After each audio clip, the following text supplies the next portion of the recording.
What's up, guys? Mason the Brock Henderson here, and this is Agents of S.H.I.E.L.D. Season 5, Episode 11, All the Comforts of Home. So we are back with Agents of S.H.I.E.L.D., and frankly, I wasn't really sure what to expect. I mean, I know what they're building up for. They're building up for this whole extinction level event, the thing that destroys the world. What could it be? What's going to happen to lead to it? All of that stuff. And I'm sure we're going to have a lot more moments going forward, similar to last season where, Daisy saw the vision of somebody dying and or no, that was 2 seasons ago, wasn't it? Wow, feels like forever ago now. But yeah, that season felt similar to this one in that we know what's going to happen. It's just a matter of how is it going to happen and who's it going to be. This one though does feel a little bit more iffy because it feels like there are some things happening that look like they're leading to what we saw in the future, the end of the world, all that stuff. Um, so it is kind of a question of how many of these things are going to happen no matter what, and how many things can be changed. So with that being said, focus on it piece by piece. First of all, we'll talk about General Hale, because we still don't really know what her story is. We saw her in that one episode where we saw the flashback with Fitz and Hunter. That's right. We saw her in that episode. We saw how ruthless she was trying to track them down, and she even killed her own two subordinates who failed in their mission. And so we see her talking to, I don't even know her daughter's name right now. I'm sure she said it, but I just forget it because I'm terrible with names. They were building her up though because Disney Channel star Dove Cameron, she's coming. Honestly, I never even watched her show. I have seen like previews for it whenever my younger brother was watching Disney Channel. So I don't really know much about her, but they built it up on like their Twitter and stuff. Like, oh look, she's coming to the show, and so we see her at the beginning of this episode. She's like apparently a huge Quake fan. Okay, kind of random, and then we also see about halfway through the episode, Hale, like her assistant, got a call, and she's like, "We have Shield. We know where they are. Let's go track them down." The one thing I will say about this is this scene. I don't know if it was just me, but it was extremely predictable because at the same time the team finds Piper in this hold up place where this signal came out of. The same time they find her, Daisy is getting Deke out of prison. And we see this one cop is in there and he's like all acting all like suspicious of her. He's like talking on the phone. He's like looking at her all suspicious like. And they're about to leave. He's like, hang on, you got some papers to sign. I'm just like, okay, they're making it seem very obvious that this cop has called Agent Hale to tell her that, hey, S.H.I.E.L.D. has showed up here. So likely what happened is Piper's actually the one that called Agent Hale and told them that S.H.I.E.L.D. had shown up, right? Like that's what it's going to be. And that's what it ends up being. All of Hale's agents show up at the bunker where Piper's holed up. The only problem I have with this, why was that cop acting so suspicious? Like we saw him earlier in the episode, he pulled over Mac and the group. They were in this van. He's like, isn't that John Nichols' van? He's like, man, how did you get him to sell it off you? He's been trying to sell that thing for weeks. Just acting very friendly. And then for some reason, whenever this one scene, they want to, play with our expectations, they make him seem all like shifty, like, you need to stay and sign some papers. Yeah, sign here, and I'm going to need you to give me a number that I can call. Just trying to make him seem like he's telling somebody something, isn't he? He's talking to the government. It's just to have a fake out where it's like, oh no, Piper's the one that betrayed the team. You made it way too obvious. And so I do have to wonder why he was acting that way. If it was just because he didn't really like Deke, and maybe that's why. But frankly, in my opinion, the only reason I can see why he was acting that way was to convince us, the audience, that he was the one that contacted Hale when it wasn't him. So that was the only problem I had with that scene. But we do see this one agent. She's like, you can tell it's a girl because of her voice. And then she's like very mysterious whenever she walks in. She's wearing a mask. I'm like, okay, so that can't be Hale because that would be too obvious. So who could it be? And it didn't even click until the end of the episode. She walks into her room and Hale is standing there. I'm like, oh, it's her daughter. Interesting. Sure enough, she takes off the mask and it's Dove Cameron's character. So I'm not entirely sure. She sounds like she wants to meet Quake. She wants to meet Daisy. And she even tells her mom, maybe if I just keep cutting off her friend's arms, eventually she'll come out of hiding. So I don't really know what her motivations are, why she wants to see her so much, and why she's willing to go to such extremes, cutting off Yo-Yo's arms to see her. But I'm curious. That is one thing I'll say is that Hale and her daughter both have me very curious to what their story is. Why does she have her locked up in this room? Why does she have, does she have abilities? Has she just been trained as like an assassin of some sort? What is her little Tron-like thing that she throws? Like, how does that work? How come it cut off Yo-Yo's arms? What did Yo-Yo do? Did she try to grab it and just like, I don't know what happened. So yeah, it does have me very curious just to see what their story is, so I'm interested there. As far as the rest of the stories go, I'm very interested to see more about this lighthouse. I'm loving it so far. You got Patrick Warburton as Rick Stoner, the guy who apparently built this place, which I hope we continue to see holograms of him, because who doesn't love Patrick? 1 second. Sorry about that. Who even uses house phones anymore? You know what I mean? Just call cell phones. Anyway, but yeah, who doesn't love Patrick Warburton, right? He's a great actor. He's hysterical. Love to watch him. So I hope we get to see more of his little hologram stuff going on. They also got that nerdy guy from the Avatar movie, and he was one of the Temps in Bones. I don't know. I always enjoyed watching him because he just played that nerdy guy so well, and they've got him as one of the Chronicons, I think is what they're called. Again, terrible with names. But unfortunately, he doesn't last long because he's there for most of the episode. His character's name was Noah. And then by the end of it, apparently they rigged the little beacon thing to explode. Hale's character did. And so he jumps on top of it, I guess, to try to block the explosion. And so he's probably gone now. Which makes me sad because I'm not going to lie, I do enjoy these characters. Watching Enoch for most of the first half of the season and him in this episode, they seem like very enjoyable characters because of their, first of all, they take things very literally. And on top of that, their dry sense of humor just really works with this show. So I'm sad that they killed off another one of these chrono whatevers. They are very enjoyable characters. So maybe they'll find another one. Maybe, hopefully, please. But with that being said, we do get to see more of this lighthouse. I guess before it became the humanity's last place of survival or whatever. And so we see the team split apart. Daisy stays with Noah back at the bunker, and she sees Deke in the real world, which this Deke's first scene in the real world was great. Just exactly what I'd expect from a guy who lived in imprisonment in the future, coming back to a time when the world was still alive, still had all these things. Loved him trying beer for the first time because I knew exactly what it was going to be. He had this picture of like, oh, beer, it just looks so good. I bet it tastes fantastic. And so in his mind, he's like, yes. What was it called? It was like a memory palace type of thing. But he imagined it tasting so good. And so he finally gets a real beer, tasting, he's like, oh, which is exactly what you'd expect. And then he gets something, he's like, do you have something that's just like beer, but is delicious? And so he gives him something else, and he starts just getting drunk. And of course, the punchline is going to be he can't pay for any of this. So he gets so drunk and then tries to run away, trips over the pool table, gets arrested. Daisy goes to get him out, and that's pretty much all we see of Deke in this episode. I will say it's a little bit cheap just to bring him back in the past. I don't know. I do see what they're kind of going for with this, giving him more of a purpose. Now, did he, in the timeline where the world gets destroyed, was he involved at all?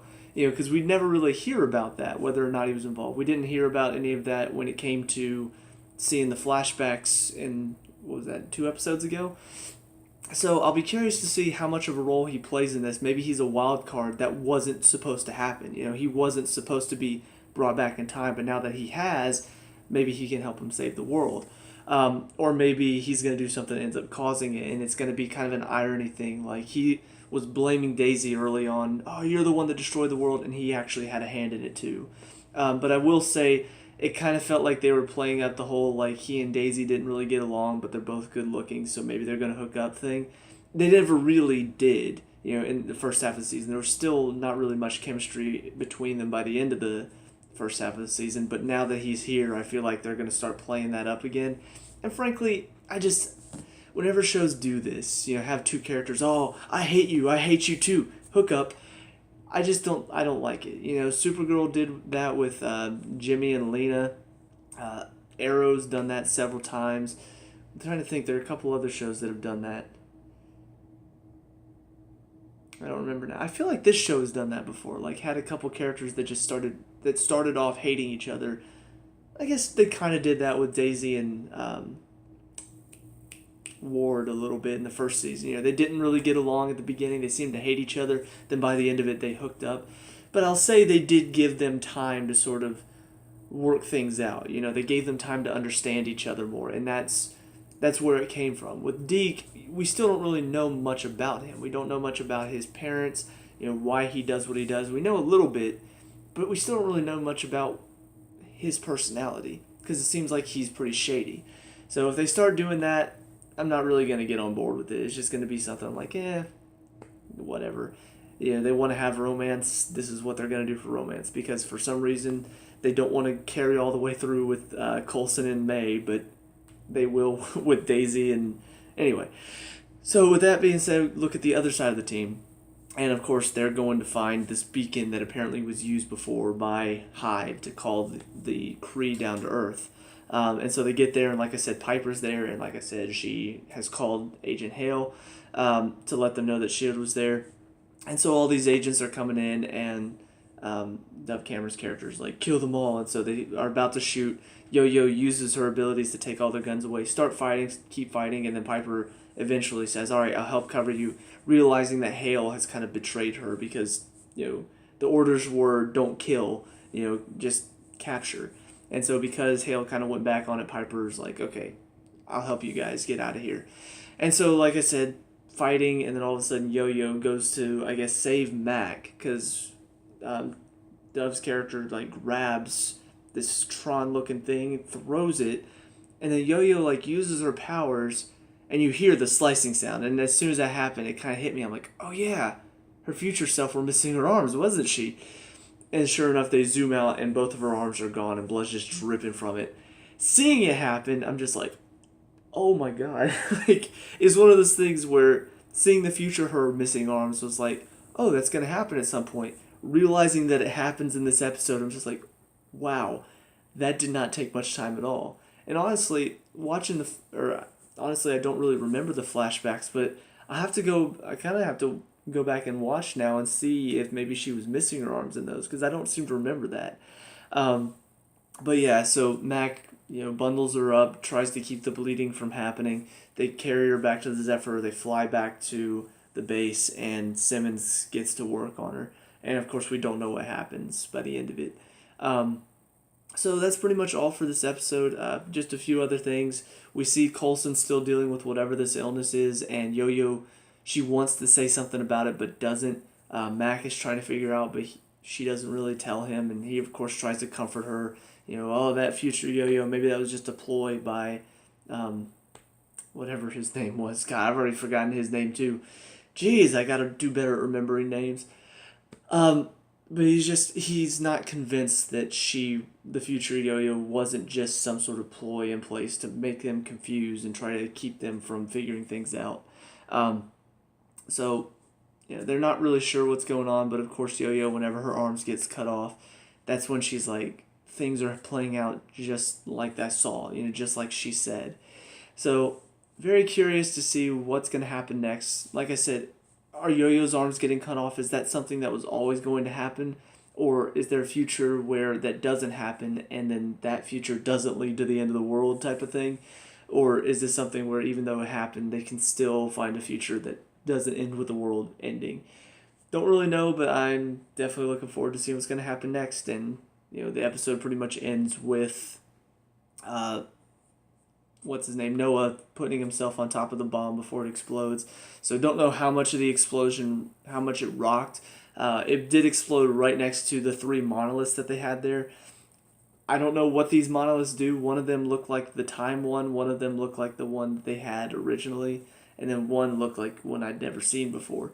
So I don't know what these monoliths do exactly, but I'll be curious to find out what's going to happen. Maybe the explosion like knocks them all open. They combine together to form like this mega monolith that destroys the world. Maybe, but then it shows Hale recruiting Creel, who's coming back onto the show, and apparently she's trying to get this team together. So I don't know what her plans are, but I'm really excited. So that's it for this one. Now on to the next one. See you guys there. And now for episode 12, The Real Deal. So this is the 100th episode of Agents of S.H.I.E.L.D., and I did see a lot of just build up to it and a lot of talking about it afterwards. Talking about how it kind of recaps a lot of what they went through. And what better way to do it than to have the three monoliths combined, forming a fear dimension that then releases the fears of the past few seasons. And that way you're able to... it makes so much sense. In the case of the show. It's just one of those things that when they said it, when they called the fear dimension... seeing Lash come out of there, all these different things. I'm just like, this is the perfect way to do it. This is the perfect way to celebrate 100 episodes by looking back at some of the past few seasons, by bringing out some of what they've faced in the past. It was genius, and I loved how they handled it. So, a few things did happen this episode that do need to be talked about. First of all, we'll talk about Coulson. The team finally finds out in this episode about what's going on, and we finally find out as well what's going on. So apparently, whatever the Kree blood did to Coulson to bring him back to life, and pretty much, keep him alive, whenever Ghost Rider took over his body, apparently it kind of like... One of the deals that he had to make with Ghost Rider to accept it into his body is that Ghost Rider, I guess, forced him to get rid of that thing that was keeping him alive, whatever the Kree blood did. And so now he's, the body is slowly dying because it's been dead for a while. And so that's where we are. Coulson, death is finally catching up with him. And I do find that a little bit strange that it's taken this long for it to start to really take its effect. It feels like it should be one of those things. Ghost Rider takes over his body, takes away whatever it was that kept him alive. It feels like the necrosis should have started setting in right away almost, but I don't know. It feels like it's taking its time, and maybe that's just me. Maybe they'll explain why it's taken so long in a future episode. But yeah, so we see the team finds out about it, and of course they're all rightfully pissed because he didn't say anything. What I do have to wonder, though, is how much of what's going to happen in the future, how much of that isn't not just his fault, but also everybody else's fault. Yo-Yo knew about this, and she didn't say anything to the team. And so you kind of have to look at it and say, well, it's kind of her fault, too, for not speaking up sooner. Because maybe if she had, they would have taken a closer look, and maybe things wouldn't have played out this way. So it kind of feels like it's a little bit of everybody, it feels like it might be a little bit of everybody's fault going forward as far as why the end of the world happened. Maybe that's not the case. Maybe there will be some other reason of what's going on. But anyway, so Coulson, because he knows death is coming and he's kind of, accepted it, he's going to be the one to step up and take this little device down to the Fear Rift and close it up because he's got the least to lose, he thinks, out of everyone. So he goes down there, and in steps Mike Peterson, or as we know him, Deathlock. And he's just like, none of this is real. This is all in your head. You're on the table, Code Blue. This is all what you're making up in your mind. And what I love about this is it makes a lot of sense to Coulson. Obviously, that's not the case. They wouldn't do that. And we even see, the team outside of this. We see the story still continuing. So clearly, this isn't the case. But it's a plausible explanation of what this whole thing has been. And so that is Coulson's fear. He's faced everything. He doesn't fear death. He doesn't fear any of the creatures he's faced in the past because he's already experienced all of it. And so this would be the biggest fear for him, is that none of what happened. It was all just a dream. It was all just in his mind. It's brilliant. It is a brilliant way to not only look back at the past few seasons and sort of reminisce about it, but also give Coulson something to actually fear. And on top of that, give him a new lease on life as well. Because like I said, he had sort of accepted, okay, I'm going to die, it's going to happen. But now he's looking at it and realizing, I am afraid of dying. I am afraid of death. And so I do feel like he's going to start fighting against it now and actually not want to die going forward. Which does make sense because, who wants to die? And it also would make sense why the team would not want him to die either because he doesn't want to. So he's down there. He finally realizes, Mike Peterson, he's not really there. It's just part of the fear rift. And so he's about to throw the thing in, but then that Mike Peterson starts to attack him and is actually about to blow himself up. I can't remember. I know they had those people in Iron Man 3, the ones that could heat themselves up, but I'm trying to remember when we had that in Agents of S.H.I.E.L.D. It may have been like the first season, possibly. But he's about to do, but then in steps the real Mike Peterson, Deathlock, and he blows him up, and then a few other creatures, like the aliens come down and he shoots them up. Hive steps into the room. I was really disappointed they couldn't give like a little cameo appearance for Ward. That would have been great. But yeah, he only makes like an appearance in the little flashes in Coulson's mind as he's remembering the past. So a little bit disappointed in that, but I guess they couldn't get him on the show. Couldn't get Brett Dalton. So they managed to close up the rift for now. Fits the way he talks about it. It sounds like it's not a sure thing. It's not something that's going to hold it forever, but it's something that's going to keep it contained for now. And so, of course, all the fear stuff, the fear creatures and everything it was creating is gone. One of the fear things, LMD Gemma comes back and she starts to suffocate Yo-Yo on the table. Don't really know. I guess maybe that's part of Yo-Yo's fears, the LMDs, maybe. I'm not really sure why she wanted to kill Yo-Yo. What was her purpose for doing that? But yeah, they do manage to stop her before that happens. And that's about all that happens as far as the Fear Rift is concerned. We look at what's going on the surface. That one cop that I was asking in the last episode, why was he acting all suspicious if he wasn't actually... Apparently he was making a call about Daisy because he'd seen her picture. She looked kind of familiar, and so he did make a call about that. I still, it's still kind of one of those things like, why make it look like that, and then you show us that it's actually Piper's the one that called him in. But whatever, at least they did show why he was acting all suspicious, because he had seen Daisy before. So Hale comes in with her group, and he's all like, yeah, think we know who this person is, but don't know who the guy was, that Deke Shaw. So they're trying to figure out who he is, trying to dust for fingerprints. He doesn't have any sort of record, because of course he doesn't. He's from the future. And so it's just kind of a question of, they're trying to figure out who he is. And of course we know what's going on, but I'm still just like, why are they trying to make it a big deal of who he is? They're going into dust. They're making it a physical thing. They're talking about, let's dust the cell. Let's try to get some information about him. And all I'm thinking is, this feels like they're making a bigger deal than it needs to be. Because as the audience, we know who he is. We know he's from the future, so we know they're not going to find any information on him. But yet they're still focusing on this like it's going to be something important. So I'm like, what is going on? Well, then we get to the final scene where they're having the wedding inside of this grassy forest area. Still don't know why this thing popped up. Maybe it was, Fitzsimmons, their fear that they would never be able to have this wedding, maybe. But yeah, we have a wedding for Fitzsimmons, and I did unfortunately get spoiled about the wedding on Twitter. But getting to experience it was just still very emotional. I'm tearing up. I'm just like, this is beautiful. I need a Simmons in my life. So we're going through this scene, and they keep cutting to Deathlock and Deke off to the side, and they're having this little conversation, little joke, chit-chat. Are you with the bride or groom? I know them both. Oh, are you full cyborg? Yeah, that's cool. I'm just like, why do we keep cutting back to them? And then they go to put the wedding rings on, and he's just like, oh, you found both of those wedding rings? He's like, yeah.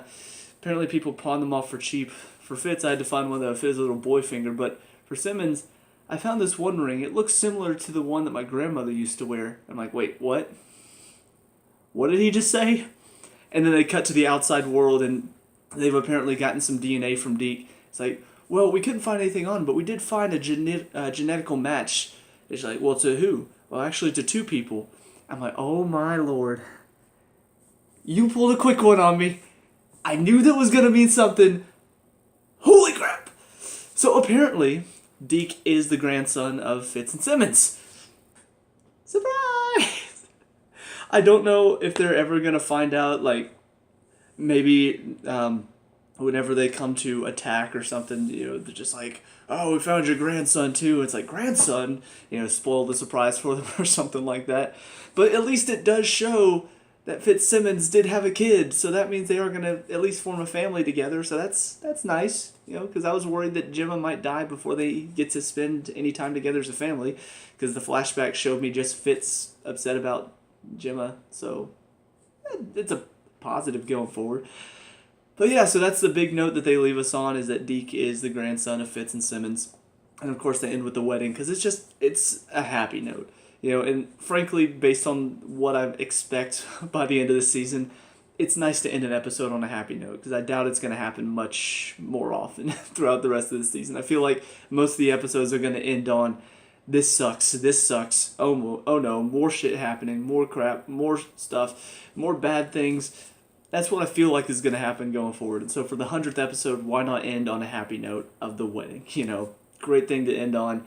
And yeah, that's about it for this episode. So I've got one more until I'm caught up. See you guys there in just a second. And finally, episode 13, Principia. So this one, the team goes to this ship flying in the sky because they need to get some gravitonium.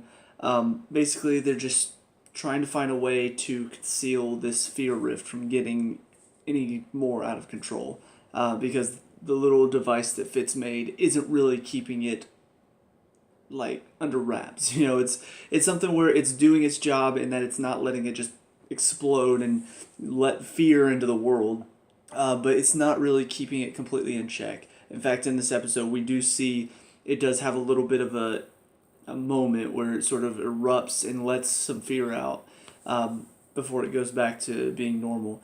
And so I'm going to talk about that part first, because we see Deke is working with Fitz in this one. No real explanation why. It's just, go with him, keep him at, kind of keeping Deke out of trouble for the most part. And of course, one of the things that they're playing on now that we know Deke is the grandson of Fitzsimmons, they keep making little references to that. He's trying to get Fitz's mind off of what he's doing, because Fitz is clearly getting frustrated. And so he's like, come on, let's play catch. Just for no reason other than we, the audience, get to laugh at that. Fitz getting to play catch with his grandson, even though he doesn't know it's his grandson. But we do see there's a moment where the fear does get released and Deke's mother shows up. And of course he knows, okay, clearly this is the fear toxin. But then she's talking to him very calmly, and she gives him like a little saying that her mother used to say. And so, of course, as soon as she says that, I will say it did kind of make me go, come on. Like, you really don't expect me to know what's going to happen. I know that later on in the episode, Simmons is going to say that exact line, and he's going to be like, oh my gosh, that's what my mother said to me, and now you're saying it, and my mother said her mother said, and he's going to draw the connection. I know that. I get all of that. Like, it makes perfect sense, but why do you have to make it so obvious? You couldn't have her say that and then maybe he flashes back to that memory of his mom saying that. It was way too easy for me. The fear toxin just happens to have him see his mother, and his mother in his fear says a line that Simmons used to say to her, which Simmons will then say later on in the episode. It's just, come on. Come on. I will say, though, that once again, another thing that is really bothering me about this is one of the things his mother says to him. Oh, that Daisy girl, she's really cute, isn't she? Just like, okay, so like I predicted, we are going to do this little, oh, maybe they'll get together type of thing. I really hope they just wouldn't do that. Just have them not get along. That would be enough. But no, we gotta have some romantic tension on the show between these two. So with all that being said, like I said, he does hear Simmons say the line that his mother said her mother used to say, and that's when he makes the connection. The look on his face is pretty hysterical, if it comes over and he's just like, oh my gosh, you're my granddad. And then Fitz is like, come on, Deke, is this going to be another play day for you? And she's like, sure thing, Grandpa. So I assume we're going to have some more funny moments with that. I don't know when he's going to tell them. That is something that is kind of frustrating with Yo-Yo right now. She starts off this episode kind of upset, going through her, it kind of makes sense why she is so upset because she lost both of her arms. Things are playing out exactly as she saw them in the future. She's starting to get this sense of nothing we do is going to matter. But ultimately, she wakes up and she kind of has a new lease on life. No real reason why. She just sort of, I don't know. It's like she slept on it and now she kind of changed her mind. She's like, you know what?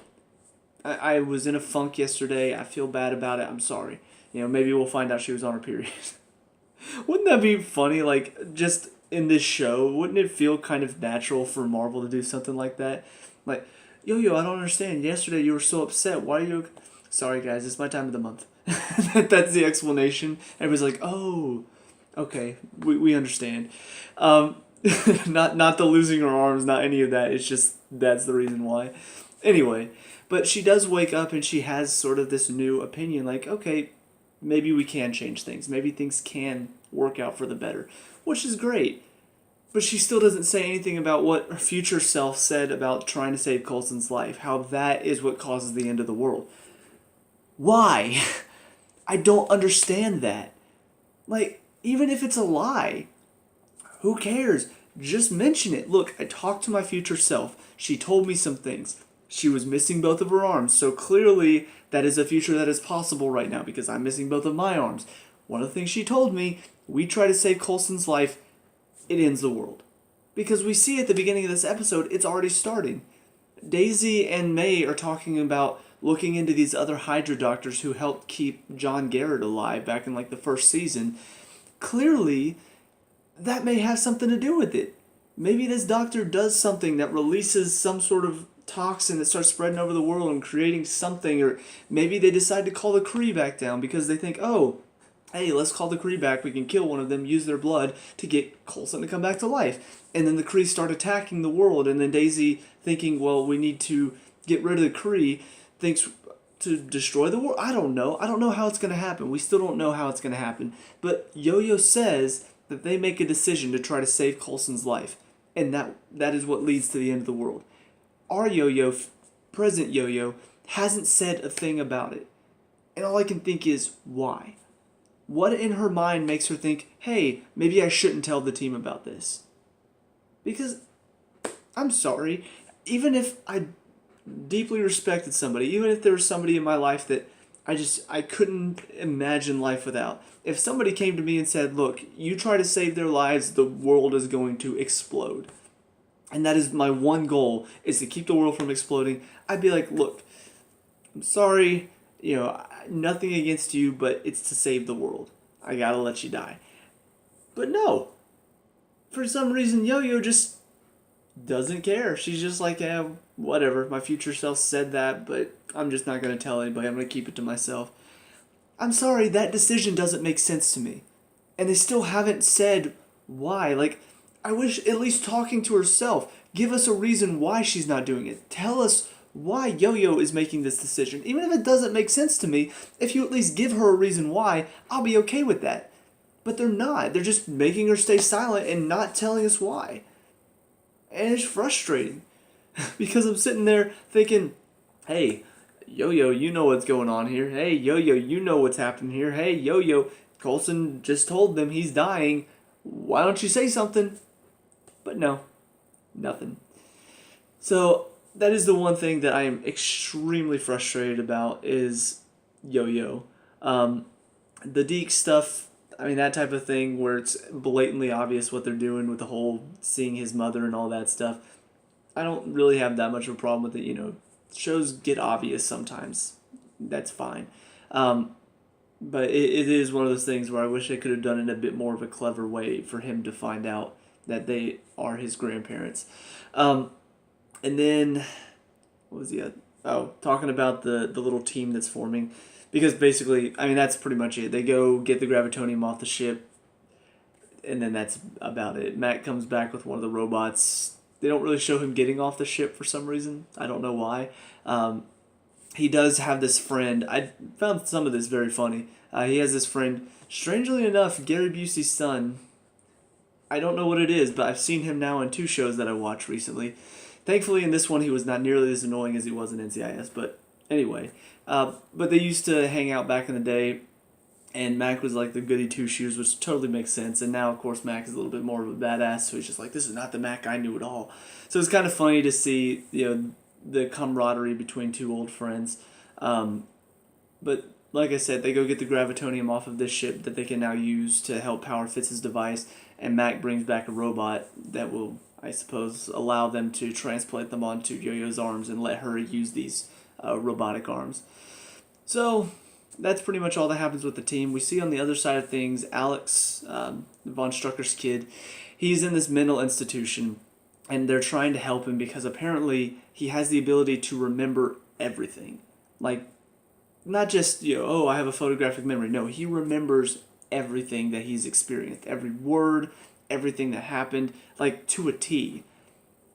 It's pretty interesting, but considering that they kind of fried his brain with the whole memory thing, yeah, it might make sense in some sort of scientific sci-fi way. But so he gets taken by General Hale to their little base, and obviously she's trying to recruit him to whatever team she's forming. Ruby, who is, I now remember Dove Cameron's character's name.